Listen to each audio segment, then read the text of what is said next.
Welcome to the Upgrade Your Education Business podcast. Today I am talking about transitioning from one-to-one tuition to group classes, or doing both, but essentially launching group classes or optimizing them. Now, groups are a great way to essentially increase your income without increasing your teaching hours. But here's why I wanted to record this episode. If done well, then you can also avoid increasing your admin, because the reality is, when it comes to groups, for various reasons, it can really increase your workload. So you may not be increasing your teaching hours, but you may find that you're actually kind of compensating with it because of the additional workload. So today I'm going to share strategies that helps that transition smooth and profitable. And if you want a step-by-step and in-depth approach, check out my Launch, Teach and Fill Group Classes course. You pay once, you get lifetime access. The link is in the show notes. And if you're in the Tutors Mastermind, I know a lot of you listen to this. If you're a masterminder, you also get a 50% discount. Now, let's get back to transitioning in a smooth and profitable way, and let's get started. Welcome to the Upgrade Your Education Business podcast. I'm your host, Samantha, and I'm so pleased you're here. As an education business owner myself and a former teacher, I understand the nuances that only apply to us. So in this podcast, I share fluff-free, tailored and actionable ideas that you can mould to suit your needs. If you'd like to take this conversation further, please do reach out. I would love to meet you. And finally, it would mean the world to me if you could leave a review. That way, you'll be helping me help more people. Thank you for tuning in. Enjoy. Group classes can feel quite confusing because there are just so many options and so many different things to consider. You know, we all have different risk profiles. So some people might feel really comfortable with reserving a slot that's dedicated to groups, even at the risk of having one or two students in there for a while. Some people may want to take a lower risk option where they know that their group is going to always be full, or at least launch full. Now, I have done both, and I now do the latter. So my groups are always full. I curate them myself, and I'll talk a little bit more about that during this episode. So I'm going to dive into some considerations that will really help this transition be smooth. And then at the end of the episode, I'll share more about how you can learn how to attract more students to your group. So stay tuned. So the first consideration is to really find the right group size for you and the teaching format. One of the biggest challenges if you're not used to teaching group classes, whether it's online or in person, is retaining the quality of teaching. That can sometimes be a concern. Many parents are under the impression that the quality of teaching is just automatically reduced when someone goes from a one-to-one to a group. And actually, many educators feel the same way. Now, in my view, it's actually not about the quality. It's about the pros and cons of the different environments, because you can retain the same teaching quality. You are the same educator. It's about using pedagogical strategies and techniques to make sure that the teaching is still really effective. But when you focus on the environment, then it raises the question, will this environment suit my student? Will my students thrive in this environment? And that's a really, really important question to ask. It's also important, and I do talk about this a lot in the course, in the Launch, Teach and Fill Group Classes course, where you have to manage expectations as well. So will my group's classes, will my students get the same level of personalization that they would get in a one-to-one? No. It's just not the nature of it. They won't, but that's not necessarily a bad thing. It doesn't mean that the group environment isn't going to be as good, because it depends on things like my group size. So my sizes for my groups are very small now. I take 3 to 4 students per group. It depends on the group itself. And that means that there actually is a big level of personalization because this class is so small, but they also get the benefits of being in that group environment. It really suits a lot of my students who struggle with the intensity of a one-to-one class. And actually, where I've taught them in both environments, I have seen that motivation has really increased because they're in a safe space. They're seeing other students. The pressure isn't constantly on them to answer questions, for instance. So for my students, the group environment is a really positive thing. Now, I also teach one-to-one. So I do give that safety to parents where I say that if I find that your child is really struggling in this environment, if I think a one-to-one will be better, then if I have space, I will switch to a one-to-one, or I will recommend someone who I know can help them. So that way they actually feel quite safe in at least trying the groups if they're unsure at the beginning. So the key here is, if you're starting, is to start with what you feel comfortable with, the environment that really brings out the best in you as an educator. When I first started my groups, I launched with 3 groups that had around 15 students each. I say around because it was either 10 or 15, but I can't remember. But it was around that number, and they were paying in 6-week blocks. Over time, I changed into small groups where actually they pay me weekly because students stay with me for a really, really long time. In fact, they on average stay with me for about 5 years, which is very different to those 6-week blocks. The retention is very different. Now, that change wasn't random.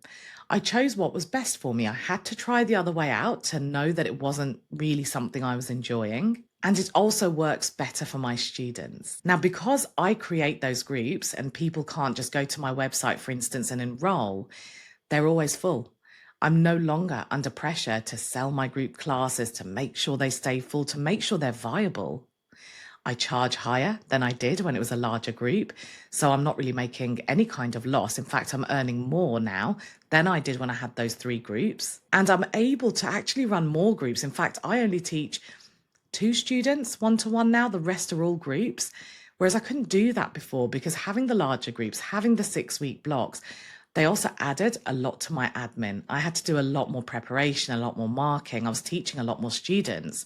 So I didn't really have the time to set up any more groups than that. So I made a decision based on how I felt as an educator, what really worked for me in terms of workload and the number of hours I wanted to work. And also in terms of my income, I made sure that I was able to reduce my hours without taking a hit to my income. So you have to make these decisions based on your needs, not based on what other people are doing. What I'm saying may sound perfect. It might sound great. You know, you're earning more, your groups are always full, you don't have much admin. That might sound great. But for your students, for your subject, for you, it may not light you up. It may not be the best decision to make. So you do have to think about your situation and make decisions accordingly. Now, this isn't just about how can I attract more students, because actually we have to work backwards from that goal.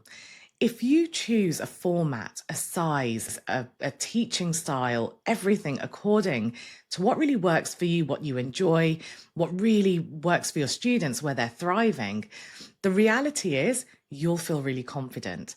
If you feel confident, that confidence will absolutely shine through when you talk about your group classes, and that will naturally lead to more sales. So if you work backwards from that aim and think, well, what do I need to do in order to attract those students? It's more than just marketing. It's about having the confidence of really having well thought out decisions. So you can almost explain those decisions to parents so that, you know, where I'm teaching, where I take money weekly and I don't take them in blocks, I say that to parents at the very beginning if they're unsure about committing, that don't worry, I only ask them to commit to 3 lessons. I don't ask them to pay in advance. I suggest let's start with 3 lessons. The first lesson, your child is just getting to know me. It's all brand new. They're getting to know the students. The second lesson, they know what to expect. So they feel a little bit more settled. The third lesson, they start really gaining momentum.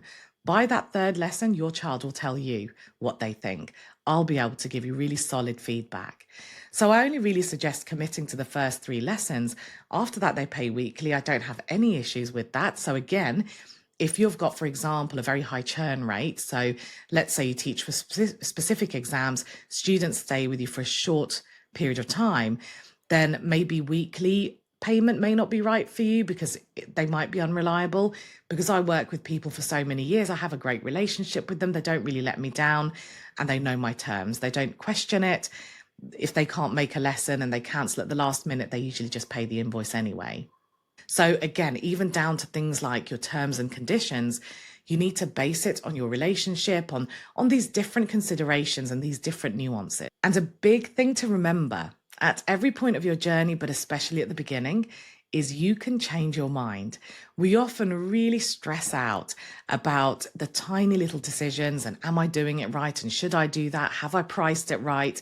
We really stress out about these, and these can often paralyze us from actually just going ahead and trying it. If you remember that you can change your mind anytime, and I've told you my journey for a reason, I want to prove to you you really can change your mind, and I have, then you know that you're not under that pressure. You can tweak things as they go along. You can treat it as a bit of an experiment where you're seeing, let me see how I find this. I'll try it out. This is my starting point. And if I need to, I can change it later.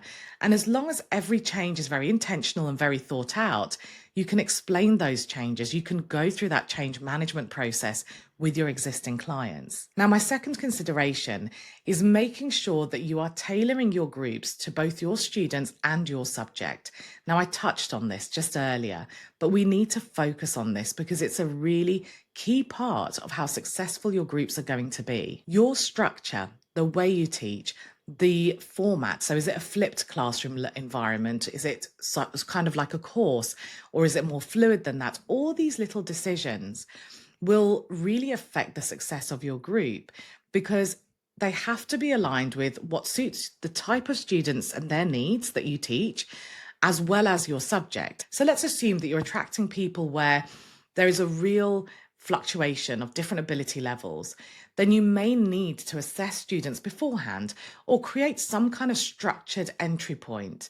It might be that you have streamlined groups, maybe you have mixed ability groups. I have mixed ability groups, which I can manage easily because my groups are small. Now, what this does is it avoids mismatched groups where some students might be thriving and some students might be struggling. Because the reality is, when it comes to sales, it's not just about making a sale. Sales carries on. It's about those people staying with you. So there's a retention piece here. There's also an element of creating that word of mouth system where people are recommending you, sometimes unprompted. Well, the way they're going to recommend you is by giving them a really top-notch experience and making sure that the decisions that you make are really aligned with your students and your subject. That will really help give people that amazing experience that will continue to sell for you. And do think about your delivery method. Doing a kind of, replicating what you might do in a one-to-one in a group may not be right, or it may not be the best decision. Maybe that flipped classroom approach that I mentioned earlier is best, where students do prep work or they do some of the learning beforehand, and your session focus on things like discussion or problem solving. Maybe you provide additional resources like recorded lessons or worksheets. Planning these little details early on really helps in pricing your services and communicating what you're offering, not just based on teaching time, but factoring in your preparation time and the materials and all the additional support that you're offering. It also really helps your group stand out, because rather than saying, I run a year 7 group on a Monday at 4 p.m. and I have 5 spaces left, rather than kind of blending in with what everyone else is saying, you can talk about these little things, these little touches that you have that really enhances how your groups are run, that enhances the student experience, that enhances the parent experience. You can talk about these little sprinkles of magic that you put on everything that you offer so that people really get to know how you teach and they're excited about it. Now, as we know, things like pricing is one of the most challenging elements, so we will talk about that a bit later. But just starting at this point, doing this background work will give you a really good steer. Now, for my third tip, we're going to put our entrepreneurial hats on and we're going to do some competitor research.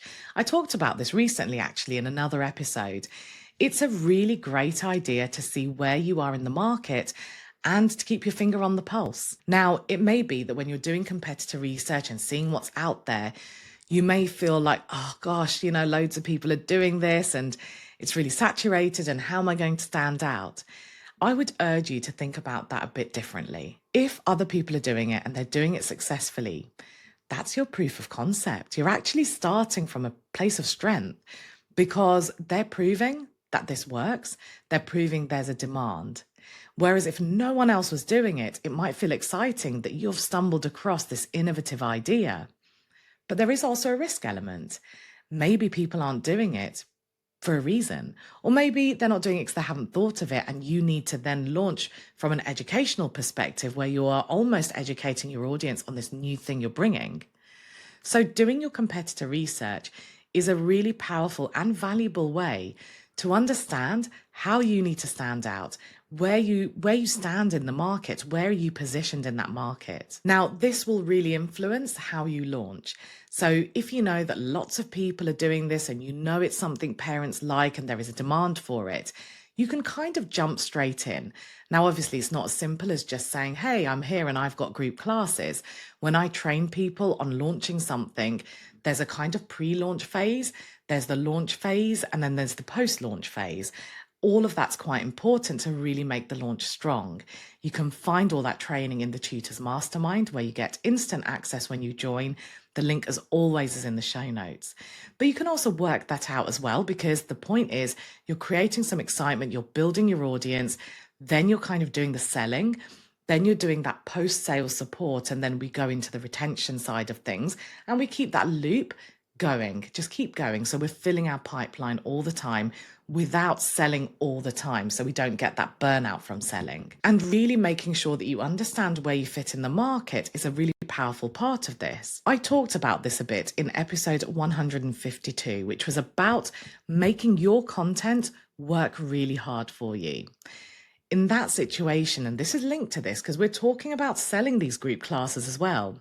So linked to that, understanding your competitors and where you sit is an important but overlooked part of that strategy, because it helps you understand what you need to communicate. It helps you refine your messaging, your branding, even sometimes your offering.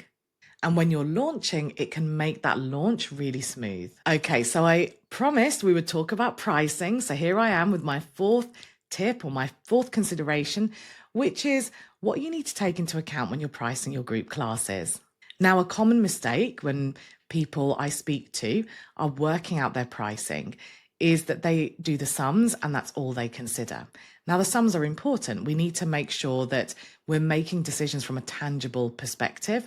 We need to make sure they're viable, all of that. So yes, the numbers are really important, but they're not and shouldn't be the only consideration. Remember, pricing has to account for things like preparation time, admin time. So, scheduling, responding to emails, setting up platforms. And it should also account for any tools, any teaching tools that you may be paying for, or websites or apps. All of that needs to be absorbed. Otherwise, you run the risk of earning a great rate for that group class, for that 1 hour that you're teaching. But if you look at the overall picture of how many hours you're working, you end up making a loss, or you end up on a really low rate, actually. So we want to make sure we're taking everything into consideration when we're setting our pricing. And of course, when we set that, when we work all of that out, it might mean tweaking certain decisions. So it might mean adjusting your group size, for instance, or how you take payment, or how often your groups are going to run. Not everyone runs groups all year round. Some people have specific master classes and revision classes and so on. Now, if you offer one-to-one lessons or anything else, it's really important to consider how your group class pricing compares, because that communicates a lot. If your group classes are significantly cheaper, let's say, than one-to-ones, let's make the assumption you're also offering those, then you run the risk of attracting people based on price alone, because that's a really big difference. Now, that can shape the perception of your services as well. People may assume that your group classes really aren't as good as your one-to-ones. The quality of the teaching isn't as good. They're different, but it's not as good.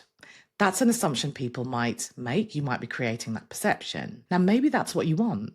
Not that it's not as good as such, but maybe you work with a client base where affordability is a factor.